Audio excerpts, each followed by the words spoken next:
حتیٰ اذا بلغ بین السدین، جبکہ یہ پہنچ کے ان دونوں دیواروں کے درمیان، وجد من دونہما قوما، تو انہوں نے پایا ان دونوں کے ورے ایسے لوگوں کو، لا یکادون یفقہون قولا، یہ لوگ بھی ایسے تھے غیر متمدن، کو بات سمجھتے نہیں تھے، یعنی زبان ایسی ہوگی کہ جو ان کی سمجھ میں نہیں آ رہی تھی، لیکن یہ کہ کسی نہ کسی ذریعے سے انہوں نے اپنا ایک مطلب، اپنی ایک عرضداشت پیش کی۔ قالوا یا ذا القرنین، انہوں نے کہا کہ اے ذو القرنین، ان یاجوج و ماجوج مفسدون فی الارض، یاجوج اور ماجوج جو قومیں ہیں یہ زمین میں بہت فساد مچانے والی ہیں۔ فہل نجعل لک خرجا،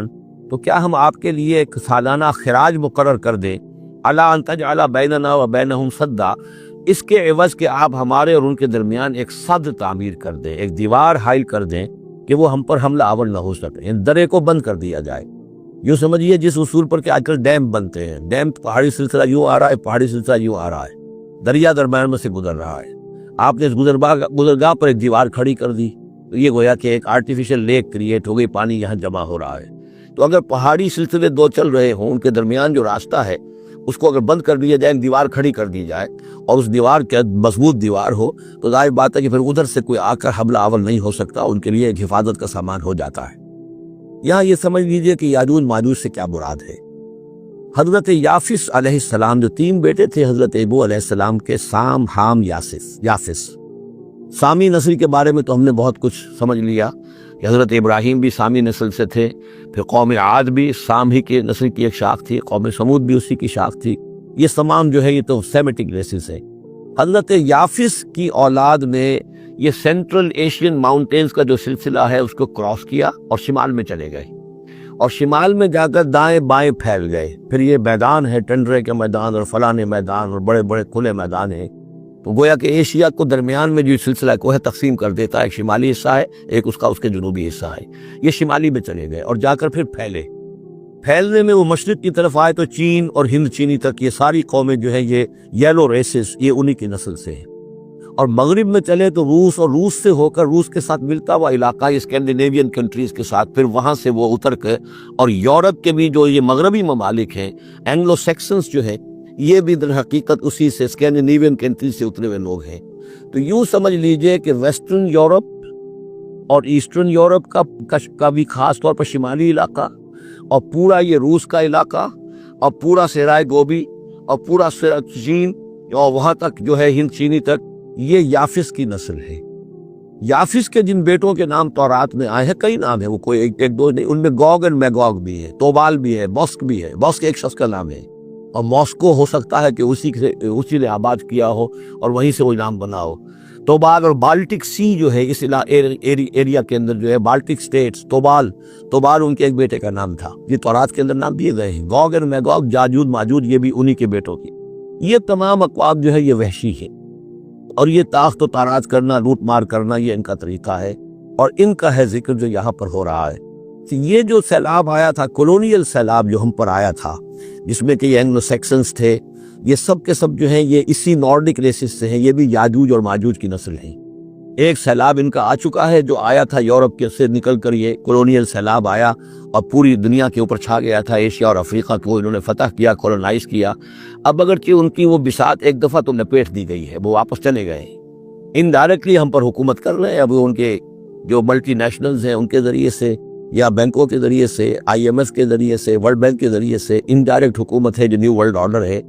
لیکن یہ ہے کہ ابھی ایک اور جو سیلاب ان کا آنے والا ہے وہ آتا ہے احوال قیامت کے معاملات میں، آرمگڈون کے بعد، جب حضرت مسیح علیہ السلام کا نزول ہو چکے گا اور یہودیوں کا خاتمہ ہو چکے گا، اور پھر یہ کہ تمام جو عیسائی ہیں وہ مسلمان ہو جائیں گے، عیسائیت ختم ہو جائے گی حضرت مسیح علیہ السلام کے آنے کے بعد، اور مسلمان اور عیسائی مل کر ایک ملت بن جائیں گے، سب مسلمان ہوں گے۔ اس کے بعد آخری سیلاب پھر آنا ہے جو اس کے خلاف، وہ احادیث میں آتا ہے، پھر وہ یاجوج اور ماجوج کا ہوگا۔ اور میرے نزدیک یہ یاجوج اور ماجوج جو ہے وہ ایسٹرن علاقے سے آئیں گے، چائنا وغیرہ سے، ہند چینی سے۔ آرمگڈون جو ابھی ہونی ہے فوری طور پر بڑی جنگ، اس میں یہ لوگ جو ہے بیٹھے رہیں گے، یہ جنگ میں حصہ نہیں لیں گے۔ یہ مڈل ایسٹ میں جنگ ہوگی، یورپین پاور ساری ہوں گی، کرسچین پوری طاقتیں ہوں گی، اور ادھر جو ہے مسلمان ہوں گے، اور حضرت مہدی جو ظاہر ہوں گے، جو اللہ تعالیٰ عنایت کرے گا مسلمانوں کو لیڈر عرب کے اندر، وہ پیدا ہوں گے، مجدد ہوں گے، اور ان کے ذریعے سے عرب کے اندر ایک اسلامی حکومت بھی قائم ہوگی، لیکن ان کے لیے مدد کے لیے خراسان کے علاقے سے فوجیں آئیں گی، مشرق سے آئیں گی، اور یہ علاقہ جو ہے وہ ہے جو ہمارے قریب ہے اور ہم بھی اسی علاقے میں ہیں۔ اللہ تعالی ہمیں توفیق دے کہ یہاں وہ ہم پہلے اس نظام میں خلافت قائم کریں، تاکہ یہاں سے پھر فوجیں جائیں اور حضرت مسیح کے ساتھ ہو کر اور حضرت مہدی کے ساتھ ہو کر عیسائیوں اور یہودیوں کے ساتھ جنگ کریں، اور بالآخر پھر یہ کہ پوری دنیا میں اسلام کا بول بالا ہوگا۔ لیکن جب یہ ہو چکے گا، اس کے بعد ایک سیلاب پھر آئے گا یاجوج اور ماجوج کا۔ تو یہ چونکہ پوری ایک سلسلہ ہے، ایک مسئلے ہیں اس کے اندر بہت سی، تو ان میں چونکہ تفسیری اعتبار سے بہت سی باتیں جو ہے مختلف آراء بھی سامنے آئیں گی، تو میں نے جو رائے میری ہے وہ آپ کے سامنے بیان کر دی ہے۔ اس وقت میں وہ یاجوج ماجوج تھے جو ان شمالی دروں سے آ کر حملے کرتے تھے۔ قالوا یا ذا القرنین ان یاجوج و ماجوج مفسدون فی الارض، وہ جو میں نے عرض کیا ہے کہ قیامت کے قریب بھی معاملہ ہوگا، یہ سورہ انبیاء کی آیات 97-98 ہیں۔ حتیٰ اذا فتحت یاجوج و ماجوج وهم من کل حدب ینسلون واقترب الوعد الحق فاذا هی شاخصۃ ابصار الذین کفروا۔ اب زیادہ دور نہیں، ہم سورہ انبیاء بھی قریب ہی آ رہی ہے، انشاءاللہ وہاں اس کو ہم پڑھیں گے۔ تو دو جگہ قرآن مجید میں یاجوج اور ماجوج کا ذکر ہے، ایک یہ جو قریب قیامت میں ان کا جو ظہور ہونے والا ہے، ایک اس وقت کا معاملہ یہ چھوٹا سا تھا جو ذوالقرنین کے سامنے آیا ہے۔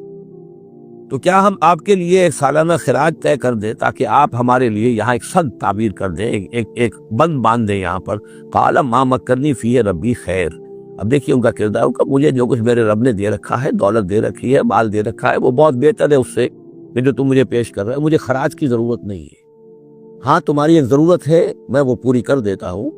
فاعینونی بقوت، مجھے مین پاور فراہم کرو، باقی ساری سامان جو ہے میں فراہم کر لوں گا، لیکن بہرحال اس کو بنانے کے لیے، دیوار بنانے کے لیے اور دونوں پہاڑوں کے درمیان اتنی بڑی جو سد تعمیر کرنے کے لیے جو مین پاور چاہیے، اعینونی بقوت، تو محنت کے ذریعے سے، مین پاور کے ذریعے سے میری مدد کرو۔ اجعل بینکم و بینہم ردما، میں ان کے اور تمہارے درمیان ایک موٹی دیوار بنا دوں گا۔ آتونی زبر الحدید، لاؤ میرے پاس تختے لوہے کے۔ حتیٰ اذا ساوا بین الصدفین، یہاں تک کہ جب دونوں جو اونچانے تھیں اس کے درمیان کا پورا علاقہ پر ہو گیا، بھر گیا، وہ لوہے کے تختے جو ہیں اس کے اندر بھرے جا رہے ہیں۔ حتیٰ اذا ساوا، برابر کر دیا دونوں بھاگوں تک پہاڑ کی، قال انفخوا، اب ان کا کہ آگ جلاؤ اس کے نیچے، وہ دہکا دی بھٹی جس سے کہ اب وہ لوہا گرم ہوا اور لوہے کی تختے جو ہیں وہ گرم ہو گئے۔ حتیٰ اذا جعلہ نارا، جبکہ وہ سارے کے سارے لوہے کے جو تپ گئے خود اور سرخ ہو گئے۔ قال آتونی افرغ علیہ قطرہ، تو کہا لاؤ میرے پاس پگھلا ہوا تانبا کے موئے اس کے اوپر انڈھیل دو۔ تو اس طریقے سے گرین فورس کانکریٹ سے بھی 10 گنا سمجھیے مضبوط شے انہوں نے بنا دی کہ اس میں لوہا اور پھر لوہا سیسا یا تانبا پلایا ہوا، تو اس طریقے سے ایک بڑی مضبوط دیوار قائم کر دی۔ اس دیوار کے جو آثار اب بھی موجود ہے، دیوار تو موجود نہیں ہے، یہ داریال اور دربند کے درمیان یہ کشادہ راستہ ہے اب بھی، یہ ویسٹ کوسٹ جو ہے کیسپین کا، اس کے ساتھ اس کی لمبائی 50 میل اور اس کی اونچائی 29 فٹ اور 10 فٹ چوڑی یہ دیوار تھی جو اس وقت بنی ہے۔ یعنی جس طریقے سے کہ بنتے ہیں بڑے بڑے بند، ان سے بھی بڑی یہ سد تعبیر کی گئی۔ السد العالی کہلاتا، اسوان ڈیم جو ہے جو مصریوں نے بنایا تھا، بہت بڑا ڈیم، السد العالی، اونچی دیوار۔ تو ہمارے ہاں یہ تربیلا اور منگلا یہ سب کیا ہے، یہ اسی طرح کے ڈیم ہیں کہ پہاڑی سلسلے آ رہے ہیں، دریا جا رہا تھا، وہاں آپ نے دیوار کھڑی کر دی، پانی رک گیا اور وہ جھیل بن گئی۔ فمستطاعوا ان یظہروہ، تو انہوں نے کہا کہ اب یہ لوگ نہ تو یہ اس کے اوپر سے آ سکیں گے، اس کو نہ چڑھ سکیں گے، ومستطاعوا لہ نقبا، نہ اس میں کوئی سوراخ لگا سکیں گے، نقب لگا سکیں گے۔ قال ھذا رحمۃ من ربی، یہ سب اتنا بڑا کارنامہ کر کے بھی انہوں نے کہا یہ سب رحمت ہے میرے رب کی طرف سے، میرا کوئی کمال نہیں، یہ سب اللہ کی طرف سے ہے۔ فَإِذَا جَاءَ وَعْدُ رَبِّي، اور جب میرے رب کا وعدہ آئے گا، جَعَلَهُ دَكَّا، وہ اس پوری دیوار کو جو ہے ریزہ ریزہ کر دے گا، ختم ہو جائے گی دیوار۔ اب وہ دیوار وہاں موجود نہیں ہے، وہ ختم ہو چکی ہے امتداد زمانہ سے، اب اس کے کوئی آثار باقی نہیں رہے، بس آثار معلوم ہو جاتے ہیں کہ یہاں وہ دیوار ہوتی تھی جس سے یہ میں ڈائمنشنز آپ کو دیے ہیں۔ وَكَانَ وَعْدُ رَبِّي حَقًّا، اور میرے رب کا وعدہ جو ہے وہ حق ہے، سچ ہے، پورا ہو کر رہے گا۔ وَتَرَكْنَا بَعْضَهُمْ يَوْمَئِذٍ يَمُوجُ فِي بَعْضٍ، اب جب یہ وقت آئے گا اللہ تعالیٰ کا قیامت کا وقت، تو ہم چھوڑ دیں گے اس روز ان کو، یہ ایک دوسرے میں گتھم گتھا ہو جائیں گے۔ یہ جو کچھ ہونے والا قرب قیامت سے پہلے، جس قسم کے لشکر آنے ہیں اور جیسی جنگیں ہونی ہیں، اور یہ جو یاجوج ماجوج جب آئیں گے تو آتا ہے احادیث کے اندر کہ پورے کی پورے دریا اور پورے سمندر پی جائیں گے، ہر چیز کھا جائیں گے۔ اور یہ معلوم ہوتا ہے کہ یہ چینیوں کے ہاں تو خاص طور پر سانپ، بچھو، جو شے وہ کتا، بلی، ہر شے چٹ کر جاتا، کوئی شے نہیں چھوڑتی۔ اور میں سمجھتا ہوں کہ شاید آدم خور بھی ہو یہ کہ کسی وقت میں جب ان کو ضرورت پڑے تو آدمی کو بھی کھا جائیں، تو کتے کو، بلی کو، سانپ کو، بچھو کو، ہر چیز کو کھا جاتا۔ تو ان لوگوں کا معاملہ جو ہے واقعتاً یہ جب ابھی تو ذرا رکے ہوئے ہیں، کنٹینڈ ہے ایک طرح سے، لیکن ایک وقت میں ان کا بند کھلے گا۔ اور چونکہ پھر یہ جو ہے تمام چاروں طرف ان کے پہاڑ ہیں، ہر پہاڑ کی اونچائی پر سے من کل حدب ینسلون نیچے اترتے ہوئے نظر آئیں گے۔ اور یہ نقشہ بعین ہی اسی طرح اخبارات میں آیا تھا جب 62 میں وار ہوئی ہے نیفا میں، جو ہندوستان کا مشرقی جو علاقہ تھا جہاں کے چین اور بھارت کی جنگ ہوئی ہے، تو اس کے الفاظ جو اخبارات میں آئے تھے، waves after waves of Chinese soldiers were coming down these rocks, لہروں کی طرح، موجوں کی طرح چلے آئے۔ ان کے اتنے آدمی ہیں، ان کا تو کہنا یہ ہے کہ تم سب کے سب ہلاک ہو جاؤ گے، ہمیں تم ہلاک نہیں کر سکتے، ہم تو چیونٹیوں کی طرح جو ہے بلوں کے اندر گھس جائیں گے، ایٹمک وارفیئر کے بعد تمہارا تہس نہس ہو جائے گا، ہمارا کچھ نہیں بگڑے گا، ہم پھر نکلیں گے اور پوری دنیا کو فتح کریں گے، وہ یہ کہتے ہیں۔ اور معلوم ہوتا ہے کہ واقعتاً آخری جو بھی اس دنیا کا اللہ تعالیٰ نے جو بھی ایک نظام سوچا ہوا ہے، اس میں جو قیامت سے پہلے کا سب سے بڑا واقعہ پھر یاجوج و ماجوج کا ظہور ہوگا وہ، لیکن یہ اس کا یہ مطلب نہیں ہے کہ جو پہلے ہوا وہ نہیں ہے، اس سے پہلے بھی یاجوج ماجوج اگر آج سے 2500 سال پہلے کا معاملہ بھی ہے تو آج سے چند سو سال پہلے کا بھی ہو سکتا تھا۔ یہ کسی یعنی ایک پورے یوں سمجھیے نسل کا نام ہے۔